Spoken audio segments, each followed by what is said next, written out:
প্রথমবারের মতো কান চলচ্চিত্র উৎসবে অংশ নিতে যাচ্ছেন হালের জনপ্রিয় অভিনেত্রী আলিয়া ভাট।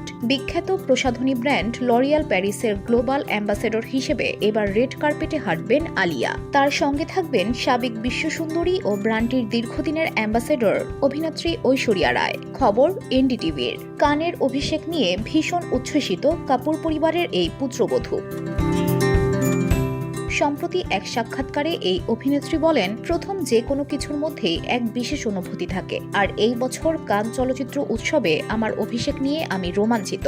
সিনেমা ও আত্মপ্রকাশের এই আইকনিক উৎসবে লরিয়াল প্যারিসের প্রতিনিধিত্ব করতে পারাটা আমার জন্য গর্বের। তিনি বলেন, সৌন্দর্য মানে নিজস্বতা, আত্মবিশ্বাস ও আত্মমর্যাদা। সৌন্দর্য সীমাবদ্ধ নয়, এটি অনন্য।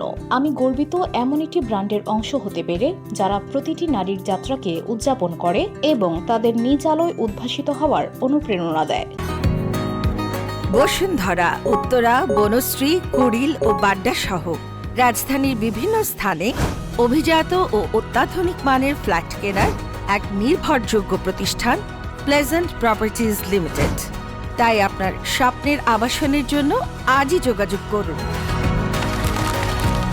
Pleasant properties limited, where destiny matches eventually.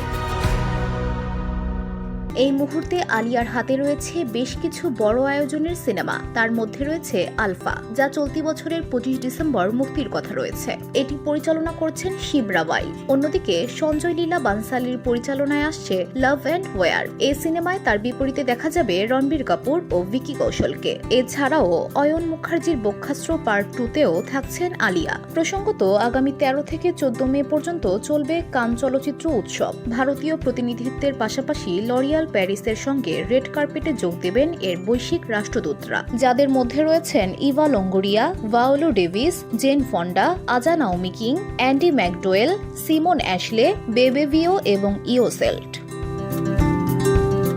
VOD Bangla news desk.